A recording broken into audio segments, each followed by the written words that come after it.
Hello! Good evening po sa inyong lahat na nakikinig sa radyo at nanonood via FB Live. At ganoon na rin po sa mga nanonood sa aking YouTube channel. Nandito na naman po tayo para sabay-sabay tayong mag-encourage mula sa inspirasyon ng mga salita ng ating Panginoon.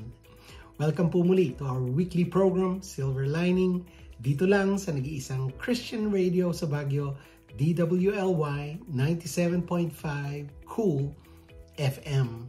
Salamat po muli sa pagsusubaybay at pakikinig sa ating weekly devotional. Last week, napag-usapan po natin ang living generously in secret. Mula sa turo ni Jesus sa Matthew 6:4 na ang pagbibigay ng tulong ay base sa tunay na intensyon na makatulong at mabigyang papuri ang Panginoon at hindi dapat sa makasariling kapakanan. Kung nakaligtaan niyo po ang ating episode noong last Thursday, nasa Silver Lining YouTube channel po ang lahat po ng ating episodes. Mag-thumbs up, i-share at mag-subscribe na rin po kayo sa aking YouTube channel. Libre po ang mag-subscribe. Last Sunday po, ang message ng aking kaibigang pastor sa church ay tungkol sa James 5:13-18.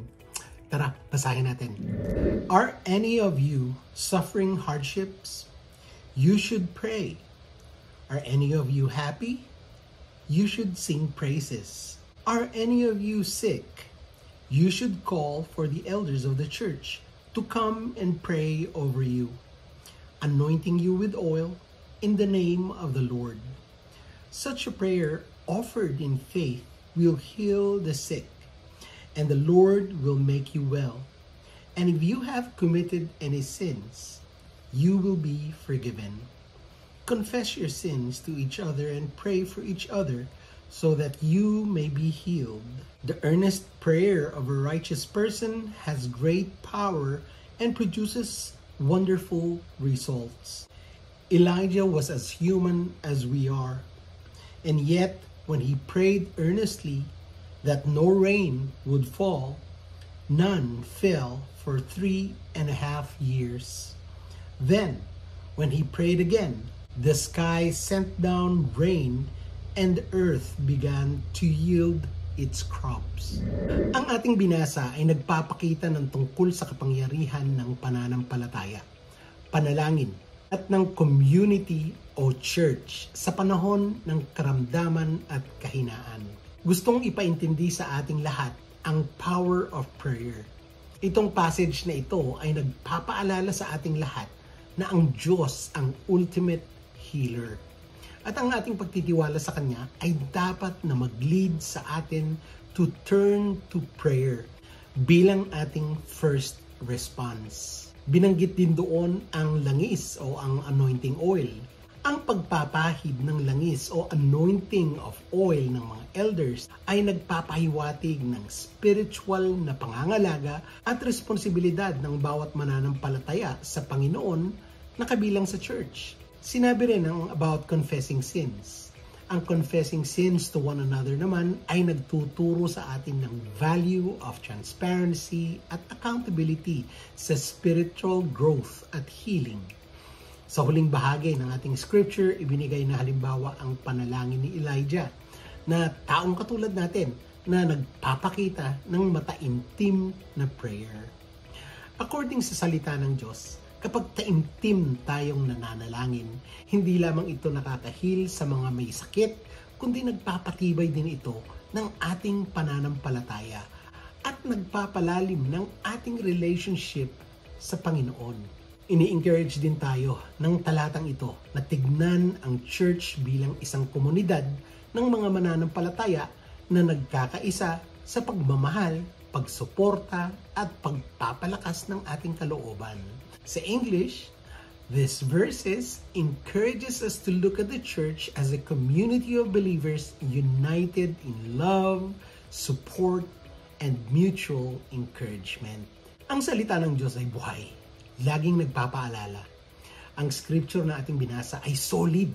Ngunit, ang tumama sa akin ay tungkol sa prayer in faith. Sa verse 15, ito ang sabi doon, such a prayer offered in faith will heal the sick, and the Lord will make you well. And if you have committed any sins, you will be forgiven.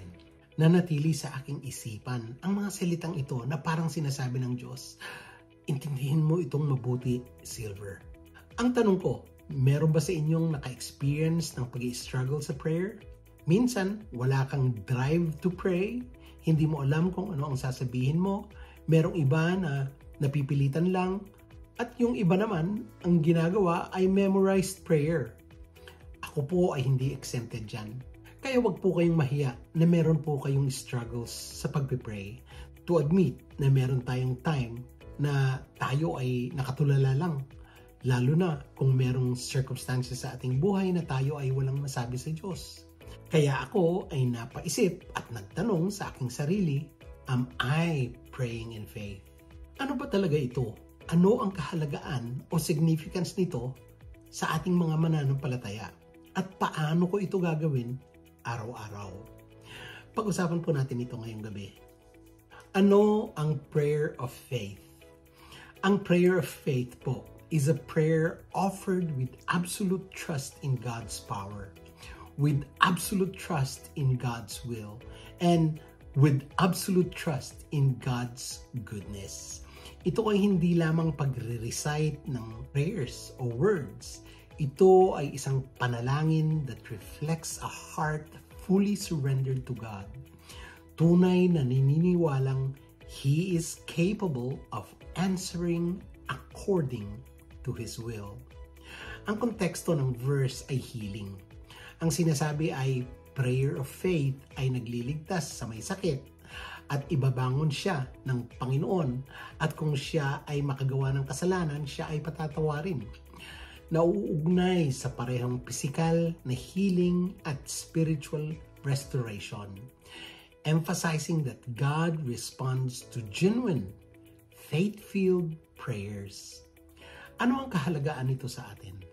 Mahalaga na tayo ay may pagtitiwala sa Diyos. Tinuturuan ang mga mananampalataya na umasa ng buong buo sa Diyos kaysa sa paraan ng tao lamang.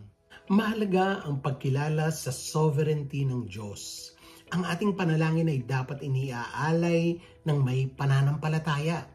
Nagtitiwala sa plano ng Diyos kahit na ang sagot ng ating panalangin ay hindi kaagad nasasagot o ang sagot ay di tulad ng ating inaasahan. Mahalaga po ang prayer of faith sa pagpapatibay at encouragement sa panahong tayo ay nagsasuffer at dumadaan sa hindi magandang circumstances. Nagdudulot ito ng hope and assurance sa mga may sakit or weary that God is present and at work sa ating mga buhay. Gusto ko lang pong ipaalala na kailangan po nating maintindihan ang tungkol sa pagbabalanse ng faith at ng sovereignty ng Panginoon. While prayer of faith is powerful, importante po na dapat tandaan that faith does not manipulate God. Ang outcome ng ating prayer rests in His perfect wisdom. Healing may come in various forms. Pwede itong physical healing, emotional healing, o spiritual healing. Trusting God's sovereignty allows us to pray with faith and peace regardless sa kung ano ang sagot ng ating Panginoon. Paano naman natin gagawin ito? Una, kailangan nating mag-pray with bold faith. Lumapit sa Diyos ng may pagtitiwala. Nagtitiwala sa kanyang kakayahang pag-intervene sa anumang situation. Sabi nga sa Matthew 21:22, you can pray for anything, and if you have faith, you will receive it. Pangalawa, iayon ang iyong kalooban sa Diyos. Align your will with God's. Ang faithful prayer ay hindi lamang naghahangad ng healing, but also God's purposes. Binigyan tayo ng Panginoong Jesus ng halimbawa nang siya ay nananalangin sa Gethsemane. Nakasulat ito sa Luke 22:42. Ito ang sinabi niya, Father, if you are willing, please take this cup of suffering away from me. Yet, I want your will to be done, not mine. In short, ang sabi ni Jesus, Not my will, Father, but your will be done. Isang solid na halimbawa na inalign ni Jesus ang kanyang kalooban sa kalooban ng Ama. At nagpapakita rin ito ng halimbawang lumapit siya sa mataimtim na panalangin na buong buo ang pagtitiwala sa plano ng Diyos Ama. Ang prayer in faith ay hindi lang pang sariling kapakanan. Dapat din tayong manalangin para sa iba. Maraming circumstances na dumaraan sa ating buhay. Maraming mahihirap na sitwasyon ang mararanasan natin kahit tayo ay mga Kristiyano na. Ganon din ang ating mga kakilala, ang ating mga kaibigan, at lalo na ang mga mahal natin sa buhay. Maaring dumaranas ang ating mga mahal sa buhay ng mga challenges sa trabaho, sa kalusugan, sa financial situations, at sa relationships, at marami pa. Kaya dapat din nating lumapit sa Diyos sa mataimtim na prayer of faith para sa ibang tao o para sa kanila na ating minamahal. Lay hands on the sick if appropriate. Anoint them with oil and intercede with belief in God's power. Ito pa, minsan sa ating panalangin, nakakaligtaan natin na humingi ng kapatawaran. Bago ang lahat, lumapit sa Diyos in humility. Araw-araw tayong nagkakasala. Meron tayong nagagawang hindi ayon sa kagustuhan ng ating Diyos. Hindi dahil sa tayo ay saved na, ay exempted na tayo sa paggawa ng masasama. Kaya lumapit po tayo in prayer at humingi ng kapatawaran sa ating mga kasalanan araw-araw. Let us all recognize the role of spiritual health in overall well-being. Confess sins and seek forgiveness to remove any barrier to answered prayers. Tandaan po natin na ang prayer in faith ay isang paalala ng transformative power ng panalangin puno ng pananampalataya. Hindi lamang para sa taong nagdarasal, kundi para sa mga nakapaligid sa Kanya. Ipinakikita nito ang compassion ng ating Panginoon at ang Kanyang pagnanais ng lubos tayong umasa sa Kanya. Amen po ba? Tara, pray na tayo. Heavenly Father, thank you for the gift of prayer and the assurance that you hear us when we come before you in faith. Teach us to trust in your power to heal and restore, both physically and spiritually. Help us to build a community of believers rooted in love, honesty, and mutual support. Guide us, Lord, to confess our sins with humility and to seek the prayers of others with courage. May our prayers, Father, Lord, be fervent and effective, bringing glory only to your name.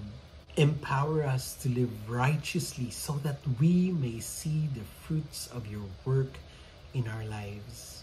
We pray this in the name of our Lord and Savior, Jesus Christ. Amen and amen. Salamat po sa inyong pakikinig. Sana ay nakapagbigay po ang ating episode ngayon ng karunungan at kaliwanagan upang maging mas malinaw ang ating pangunawa at gabay sa direksyon ng ating paglalakbay sa buhay sa kasalukuyan. Abangan ang ating mga bago pang weekly devotional. Kung meron po kayong prayer request or encouragement, i-private message nyo lang po ako.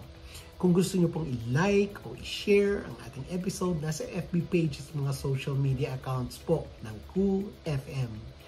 Mag-subscribe na rin po kayo sa aking YouTube channel, ang Silver Lining. Salamat po muli. Ako po si Silver, sa paintulot po ng ating Diyos na nagbibigay liwanag, karunungan at pangunawa. Nandito muli ako next week. Bye, God bless, and Shalom.